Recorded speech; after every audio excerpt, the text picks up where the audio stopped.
Immigration New Zealand या फिर New Zealand government उसने थोड़े बहुत ऐसे चेंजेस किए हैं जिससे वर्क वीज़ा मिलना आसान हो जाने वाला है। आइए समझते हैं इस वीडियो में कि ये रूल क्या है आसान सी भाषा में।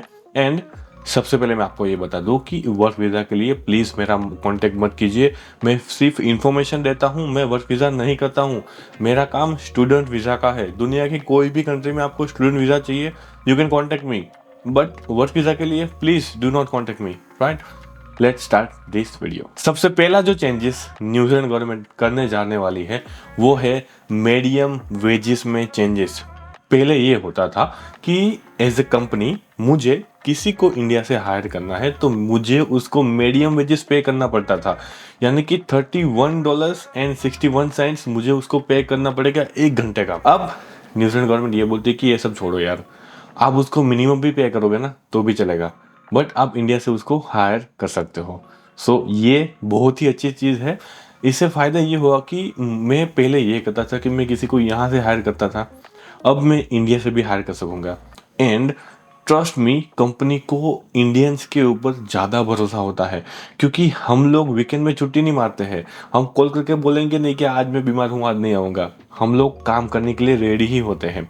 सो इससे क्या होगा कि गौरव की जो कंपनी है वो भी इंडिया से लोगों को हायर करना स्टार्ट कर देगी, which is really good. Work visa open होने वाला है आप लोगों के लिए। दूसरा जो है वो है एक्सपीरियंस की जो रिक्वायरमेंट थी उसको कम कर दिया है। पहले ये होता था कि लोअर स्किल वाले जो थे उसको यहाँ पे आना है तो बताना पड़ेगा कि मेरे पास 3 साल का एक्सपीरियंस है। अब उसको चेंज कर दिया है या फिर करने वाले हैं। अब बोले हैं कि वो सब छोड़ो, आप सिर्फ 2 साल का एक्सपीरियंस है तो भी यहाँ पे आ सकते हो। तो जिन लोगों के पास 2 साल का एक्सपीरियंस था वो तो वर्क वीज़ा के लिए अप्लाई कर ही सकता है।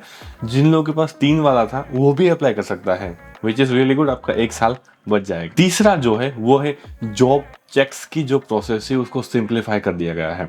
अब ये जॉब चेक्स होता क्या है मैं आपको बताता हूँ। एज ए कंपनी, मैं एक कंपनी हूँ, मुझे इंडिया से किसी को हायर करना है तो मैं इमिग्रेशन के पास जाके बोल नहीं सकता हूँ कि मुझे इसको हायर करना है, मुझे स्पॉन्सरशिप का लेटर दे दो, मुझे उसको दे दूंगा और वो यहाँ पे आ जाएगा। ऐसा नहीं होता है।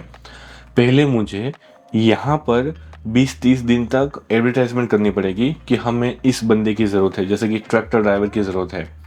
अगर मुझे यहाँ पर कोई नहीं मिलता है तो मैं विंस के पास जाऊँगा। विंस का मतलब ये होता है वर्क एंड इनकम। और वर्क एंड इनकम में ये होता है कि जो लोगों को जॉब नहीं मिल रही है वो वर्क एंड इनकम के पास जाते हैं और बोलते हैं कि हमें जॉब नहीं मिल रही, आप हमें पैसे दो हमारा घर चलाने के लिए। तो वर्क एंड इनकम क्या करती है, अगर कंपनी उसके पास जाएगी तो वो बोलेगी कि ये रहा बंदा, इसको ले जा, काम दे देना। और ऐसा कहा जाता है कि जो वर्क एंड इनकम से पैसा कमाता है उसको काम वैसे भी करना नहीं होता है, तो वो लोग आपकी कंपनी में क्या ही काम करेंगे। उसके बाद हमें इमिग्रेशन के पास जाके बोलना पड़ता है कि भाई देख, मैं 1 महीने से बंदा ढूंढ रहा हूँ, मैं वर्क एंड इनकम के पास भी गया और अभी भी मुझे कोई नहीं मिला है।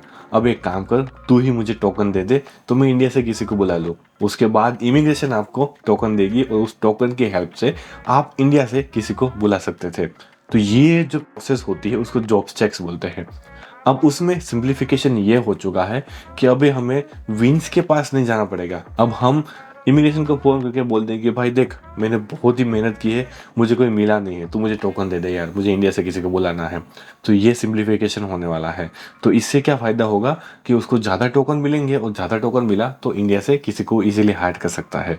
तो जिसको वर्क वीज़ा चाहिए उसको वर्क वीज़ा ईजिली मिल जाएगा। चौथा जो चेंजेस होने वाला है वो है वीज़ा ड्यूरेशन में चेंजेस।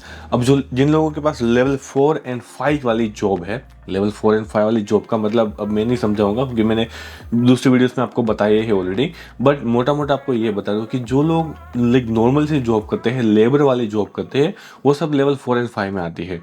पहले ये था कि उसको बस 2 साल का वीज़ा मिलता था, अब उसको डायरेक्टली 3 साल का वीज़ा मिलेगा। सो 1 साल बढ़ गया, ये भी फायदा ही है हमारा। नंबर 5 पर जो है वो है कंस्ट्रक्शन रोल के लिए थ्रेशोल्ड जो होता है उसको रिड्यूस कर दिया गया है।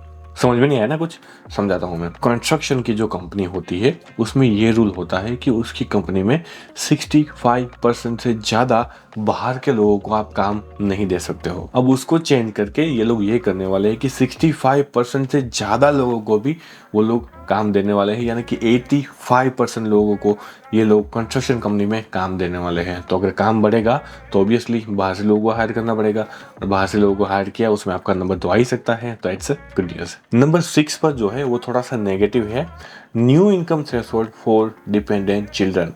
यानी कि अगर आप हस्बैंड वाइफ हो और आपका बच्चा भी है तो आप उसको स्पॉन्सर करना चाहते हो, उसको यहाँ पे बुलाना चाहते हो आपके बच्चे को, तो पहले ये रूल था कि आप अगर $43,000 से ज़्यादा सालाना कमाते हो तो ही आप अपने बच्चे को यहाँ पर डिपेंडेंट वीज़ा पे बुला सकते थे।